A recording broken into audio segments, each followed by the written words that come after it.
Prophecy alert. Who are we? Why are we here? The rebellion of Lucifer created a very serious situation right next to the throne of God. Lucifer had artfully raised some serious allegations against God by which he won the allegiance of 1/3 of the angels to his side. He left many unresolved questions in the minds of the inhabitants of the other worlds which God had created. How was God to contain the rebellion that had broken out? He could remove his sustaining power and let Lucifer and his angels reap the results of transgression, which is instant death. But that would only prolong the doubts and questions which Lucifer had so artfully placed before the intelligences of the universe. And it also would have created a state of fear and apprehension throughout the unfallen worlds. The only permanent cure against another apostasy was to let it fully manifest itself so it could be clearly seen for what it really is. And the enslaving nature of sin would also be revealed by the painful struggles to get free from its addiction. At the same time, it would have to be demonstrated how conformity to the laws of God's government is not restrictive, but brings life and peace and joy and an elevation of existence. To accomplish his purpose to contain the rebellion, God created mankind. They were a new and distinct order of beings made lower than the angels, but with the capacity to rise to the level of an angel. It would seem to be a perilous action on God's part to create mankind at this apparently inopportune time when a rebellion had just broken out in the universe. But God's ways are not man's ways. God's purpose for creating the human race is revealed in inspiration. Through Isaiah he declared, "This people have I formed for myself, they shall show forth my praise. I have put my words in thy mouth, and I have covered thee in the shadow of mine hand, that I may plant the heavens and lay the foundations of the earth, and say unto Zion, Thou art my people."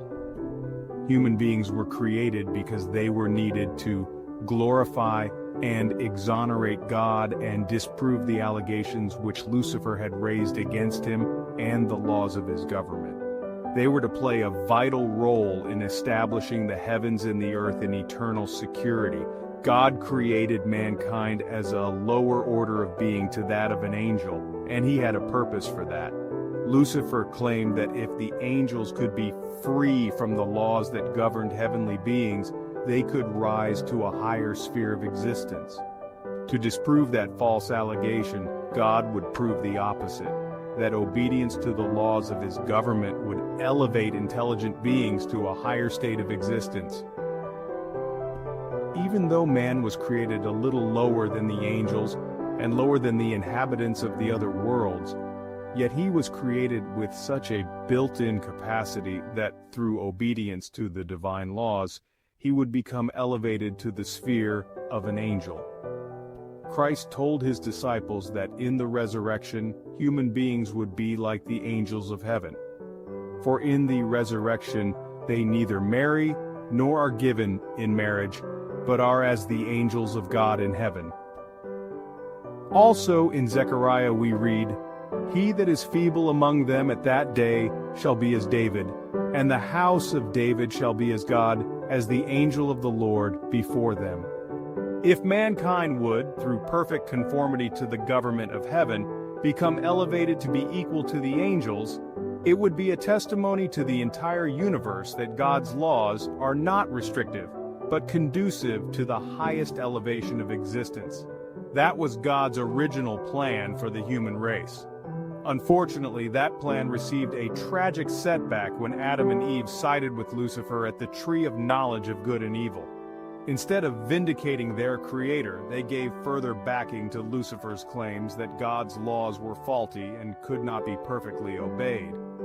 Satan, as Lucifer is usually called, claimed that the angels in heaven couldn't keep it, and mankind had also demonstrated that it couldn't be kept.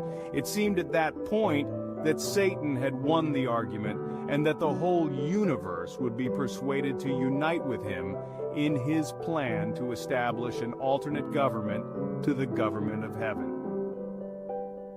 It was important for Satan to be given time to demonstrate the principles of his kingdom in contrast to the principles of God's kingdom. After infecting Adam and Eve with the virus of sin, it didn't take long for Satan's principles to manifest themselves in their descendants. The first human being born into this world was Cain, Adam and Eve's first child. When Cain became a man, it seems that he imbibed the rebellious spirit of Lucifer. He did his own thing and ignored what God had said. When God showed his approval of the way Abel, his younger brother, worshipped him, and his disapproval of Cain's way, Cain became so angry that he murdered his brother. As the descendants of Cain multiplied in the earth, they manifested the same spirit as Cain. And God saw that the wickedness of man was great in the earth, and that every imagination of the thoughts of his heart was only evil continually. The earth also was corrupt before God, and the earth was filled with violence. The lives of Cain's descendants were marked by idolatry, polygamy, and violence. They eventually became so evil and violent in their ways that God had to cut short their wicked lives by a worldwide flood. In contrast to Cain's descendants, we read of the godly descendants of Seth, such as Enoch, Methuselah, Lamech, and Noah. God told Noah to build an ark for all who wanted to escape the destructive flood. After the flood, he made a new beginning with Noah as the head of the human race. But the virus of sin was carried over to the post-flood world by Noah's son, Ham, who manifested the same rebellion against God that Cain manifested.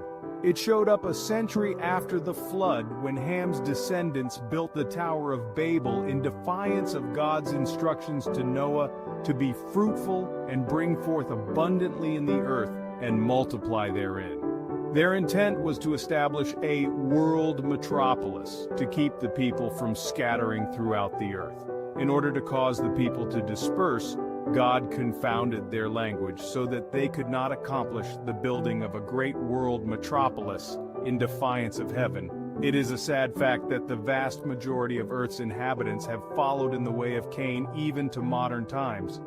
Christ told his disciples that, "But as the days of Noah were, so shall also the coming of the Son of Man be. For as in the days that were before the flood, they were eating and drinking, marrying and giving in marriage, until the day that Noah entered into the ark, and knew not until the flood came and took them all away. So shall also the coming of the Son of Man be." The spirit of Lucifer is still controlling the hearts and minds of so many men and women in this end time. And the pressing question is, how will God ever have a people who will vindicate his name and his law? All have sinned and come short of the glory of God. All have a scarred and wounded conscience that makes them imperfect in character. As Jeremiah states, "The sin of Judah is written with a pen of iron and with the point of a diamond. It is graven upon the table of their heart and upon the horns of your altars."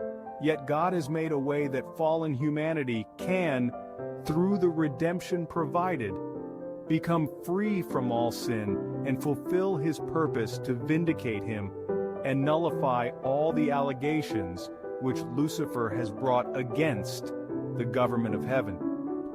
That is the mystery of God that is still waiting its complete fulfillment. In our next video, we will begin to unravel that mystery which has been kept hidden through the ages, but is to be revealed in this end time.